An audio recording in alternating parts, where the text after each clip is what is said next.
प्रिय विद्यार्थियों, आज हम बीए पार्ट सेकंड के पेपर फर्स्ट के टॉपिक स्विट्ज़रलैंड के संविधान के तहत इसकी संघीय व्यवस्थापिका अर्थात संघीय संसद के बारे में अध्ययन करेंगे। मैं doctor Sucheta Verma, assistant professor political science, SPC government college Bhim. Professor strong का कथन है, स्विट्ज़रलैंड की कार्यपालिका की तरह ही वहाँ की व्यवस्थापिका भी विशिष्ट है। विश्व में वही एक ऐसी व्यवस्थापिका है जिसके उच्च सदन की शक्ति निम्न सदन की शक्ति से किसी भी प्रकार से भिन्न नहीं है। संघीय व्यवस्थापिका अर्थात संघीय संसद। स्विस संविधान के द्वारा शासन के 3 अंगों में व्यवस्थापिका अर्थात संघीय संसद को निश्चित रूप से सर्वाधिक शक्तिशाली स्थिति प्रदान की गई है। स्विस संविधान के अनुच्छेद 148 में कहा गया है, जहां तक जनता के तथा कैंटनों के अधिकारों का अतिक्रमण नहीं होता है, राज्यमंडल की सर्वोच्च सत्ता का प्रयोग संघीय संसद करेगी। 2 सदन प्रतिनिधि सभा और सीनेट होंगे और इन दोनों सदनों को समान शक्तियां प्राप्त होंगी। स्विस संघीय संसद एक शक्तिशाली विधानमंडल है और कार्यपालिका तथा संघीय न्यायाधिकरण को इसके अधीन किया गया है, परंतु संघीय संसद ब्रिटिश संसद की भांति संप्रभु संस्था संपन्न नहीं है। सर्वप्रथम संघात्मक व्यवस्था और कठोर संविधान के कारण इसकी शक्ति सीमित हो गई है। दूसरा, स्विस संविधान में लोक निर्णय और आरंभक की जो व्यवस्था की गई है, उसके कारण कानून निर्माण और संवैधानिक संशोधन के संबंध में अंतिम शक्ति जनता को प्राप्त हो गई है, विधानमंडल को नहीं। संघीय संसद की एक अन्य विशेष बात दोनों सदनों की बिल्कुल समान शक्तियां हैं।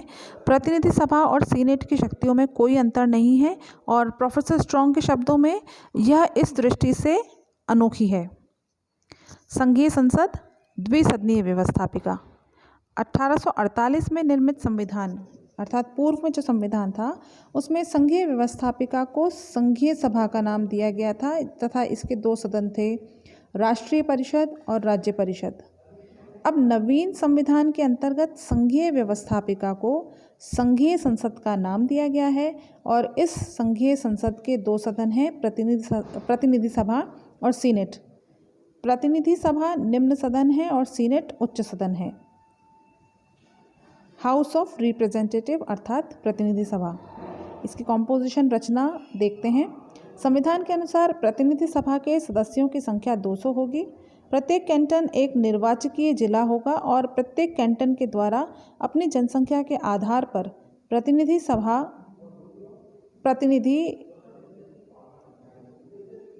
भेजे जाएंगे। इसके साथ ही प्रत्येक कैंटन का कम से कम एक प्रतिनिधि सभा में अवश्य ही होगा। जनसंख्या के आधार पर प्रतिनिधित्व की व्यवस्था होने के कारण बर्न और ज्यूरिख जैसे बड़े कैंटनों के द्वारा प्रतिनिधि सभा में क्रमशः 32 और 31 प्रतिनिधि भेजे जाते हैं, लेकिन उरी जैसे कैंटन का प्रतिनिधि सभा में एक ही प्रतिनिधि है। प्रति 4 वर्ष के पश्चात प्रतिनिधि सभा के नवीन चुनाव होंगे। अब चुनाव प्रणाली कैसी है स्विट्ज़रलैंड में? स्विट्ज़रलैंड में अब 18 वर्ष से अधिक आयु के प्रत्येक स्विस नागरिक को मताधिकार प्राप्त है। विशेष बात यह है कि प्रत्येक स्विस नागरिक जिसे मताधिकार प्राप्त है, प्रतिनिधि सभा, संघीय सरकार या संघीय सर्वोच्च न्यायालय की सदस्यता प्राप्त कर सकता है।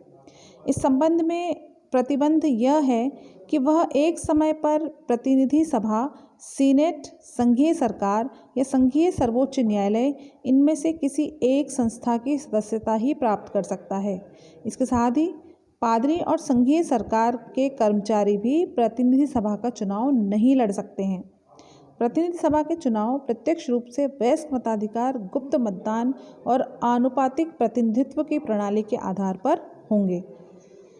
सीनेट रचना और चुनाव। सीनेट की सदस्य संख्या 46 होगी।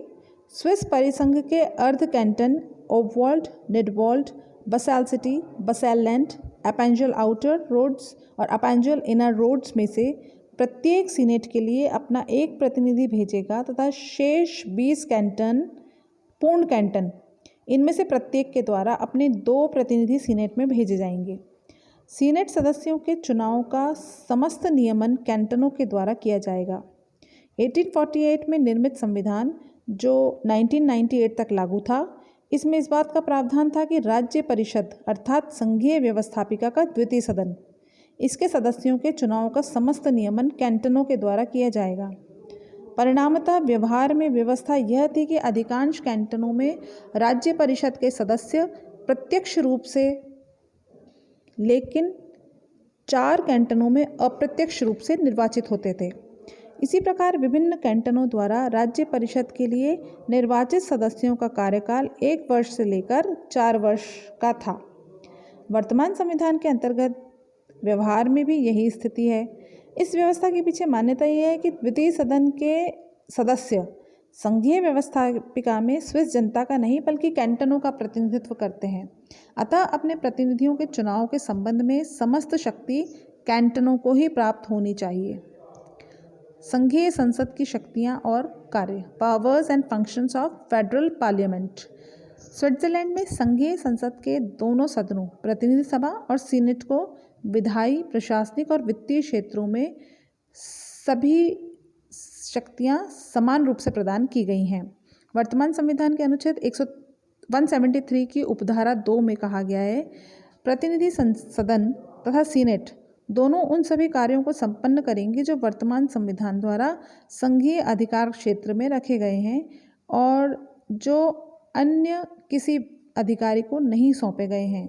संविधान के अनुच्छेद 160 में 173 में संघीय संसद के अधिकारों का विस्तृत उल्लेख किया गया है, जिसमें स्पष्ट है कि संघीय संसद को विधायी, प्रशासकीय, न्यायिक और वित्तीय सभी क्षेत्रों का अधिकार प्राप्त है।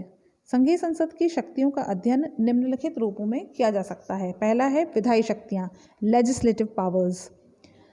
संघीय संसद मूलतः एक विधायी सभा है और इसका प्रमुख कार्य कानून निर्माण का है। संविधान द्वारा संघीय अधिकार क्षेत्र में रखे गए सभी विषयों पर इसे कानून निर्माण की शक्ति प्राप्त है। कानून बनाने के अतिरिक्त इसे संघीय आधिकारिक आदेश जारी करने का अधिकार है। संघीय संसद जिसे सामान्य संघीय आदेश घोषित करती है, उस पर लोक निर्णय की व्यवस्था नहीं है। संघीय संसद की विधायी शक्तियों का उल्लेख अनुच्छेद 164 में किया गया है। इसे निम्न विषयों में नियम निर्धारण का अधिकार प्राप्त है। पहला, राजनीतिक अधिकारों के प्रयोग के संबंध में। दूसरा, संवैधानिक अधिकारों पर प्रतिबंध के संबंध में। तीसरा, व्यक्तियों के अधिकार और दायित्वों के संबंध में। चौथा, करदाताओं के वर्ग के संबंध में तथा करों के उद्देश्य और निर्धारण के संबंध में। पांचवा, परिसंघ के कार्य और सेवाओं के संबंध में। छठा, संघीय कानूनों को लागू करने और क्रियान्वित करने के प्रसंग में कैंटनों के दायित्व के निर्धारण हेतु। और सातवां है संघीय सत्ताओं के गठन और प्रक्रिया के संबंध में। अत्यावश्यक व्यवस्थापन, अर्जेंट लेजिस्लेशन। अनुच्छेद 165 सामान्य कानूनों पर लोक निर्णय की व्यवस्था करता है और लोक निर्णय की व्यवस्था अंतिम रूप से कानून बनाकर उसे लागू करने में विलंब और कभी भारी विलंब को जन्म देती है। अतः विशेष परिस्थितियों में अत्यावश्यक व्यवस्थापन का प्रावधान किया गया है।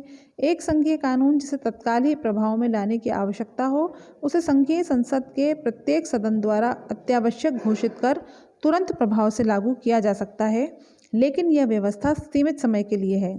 यदि किसी अत्यावश्यक संघीय कानून पर 50,000 नागरिकों द्वारा लोक निर्णय की मांग की जाती है तथा यदि इसे 1 वर्ष की अवधि में जनता द्वारा स्वीकार नहीं किया जाता है, तो संघीय संसद द्वारा लागू किए जाने के 1 वर्ष के बाद यह समाप्त हो जाएगा। इस प्रकार अत्यावश्यक व्यवस्थापन के अंतर्गत उपर्युक्त प्रावधान के आधार पर संघीय संसद को 1 वर्ष के लिए तत्काल ही कानून बनाने और लागू करने की शक्ति प्राप्त हो जाती है। दूसरा है संविधान में संशोधन की शक्ति। संघीय संसद संविधान के संशोधन कार्य में भी महत्वपूर्ण स्थिति रखती है। प्रत्येक संशोधन प्रस्ताव इसके दोनों सदनों द्वारा पारित किए जाने पर ही लोक निर्णय के लिए भेजा जाता है। जब संघीय संविधान के पूर्ण संशोधन का प्रस्ताव विचारार्थ हो, तो संघीय संसद को भंग कर नवीन संघीय संसद का निर्वाचन आवश्यक होता है। संघीय संसद की संविधान संशोधन की शक्ति पर लोक निर्णय के साथ साथ आरंभक का नियंत्रण भी है। यदि 1 लाख स्विस मतदाता संविधान में संशोधन का प्रस्ताव करते हैं, तो संघीय संसद को उस पर विचार करना होगा। निर्वाचन या नियुक्ति संबंधी शक्ति। संघीय संसद को स्विस संघ की महत्वपूर्ण संस्थाओं के सदस्यों की नियुक्ति करने का अधिकार प्राप्त है। संघीय संसद ये नियुक्तियां निर्वाचन के आधार पर करती हैं। संविधान के अनुसार उसे संघीय परिषद व संघीय न्यायालय के सदस्यों, संघ के चांसलर व संकट काल में मुख्य सेनाध्यक्ष को चुनने का अधिकार है।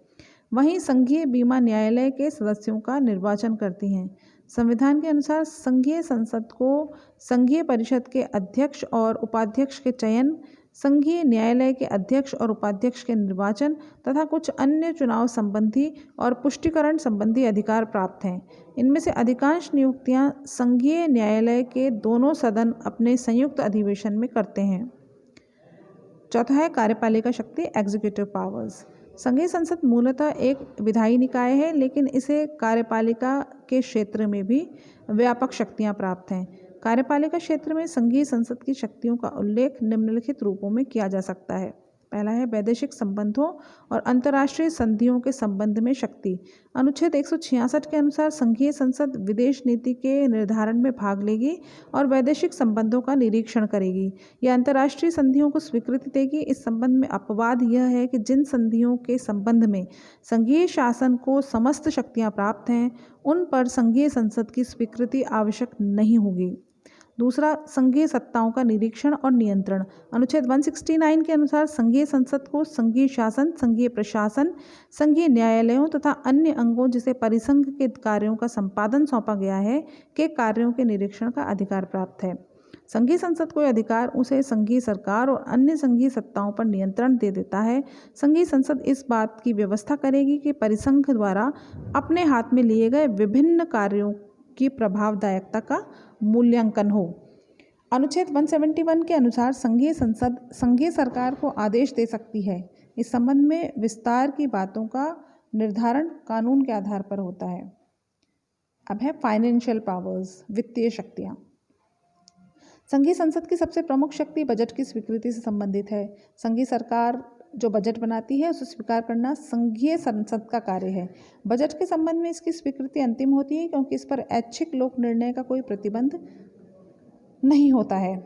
संघ की ओर से दिए जाने वाले ऋणों के विषय में भी निर्णय संघीय संसद ही करती है। संघीय प्राधिकारियों के वेतन और भत्ते निर्धारित करना, संघीय शासन के स्थायी पदों का निर्माण और उनके वेतन आदि निर्धारित करना भी संघीय संसद का कार्य है। संघीय संसद संघीय सरकार के आय व्यय के लेखे की भी जांच करती है और उसे स्वीकृति प्रदान करती है।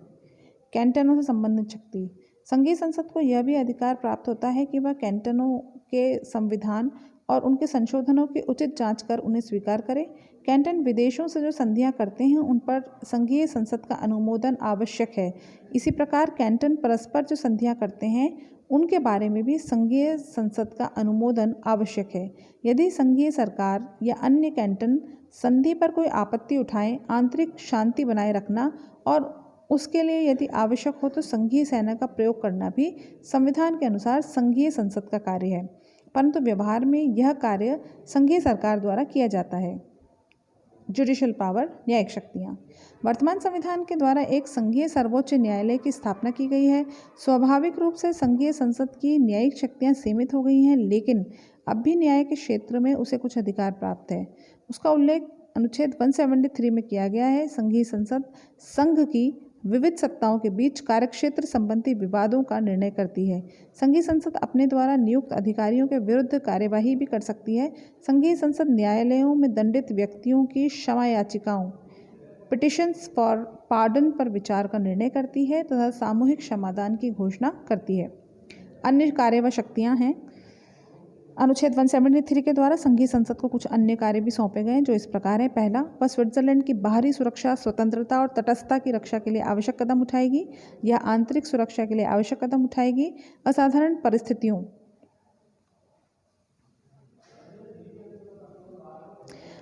परिस्थितियों में अनुच्छेद 173 के उपर्युक्त प्रथम और द्वितीय कार्य की पूर्ति हेतु अध्यादेश या साधारण संघीय आदेश जारी कर सकती है। यह सक्रिय सैनिक सेवा का आदेश दे सकती है तथा उस उद्देश्य से समस्त सेना या उसके एक भाग की लामबंदी कर सकती है। यह राज्य की सभी गतिविधियों के आयोजन में सहायता देगी। इस प्रकार संविधान के द्वारा संघीय संसद को बहुत अधिक व्यापक शक्तियाँ प्रदान की गई हैं।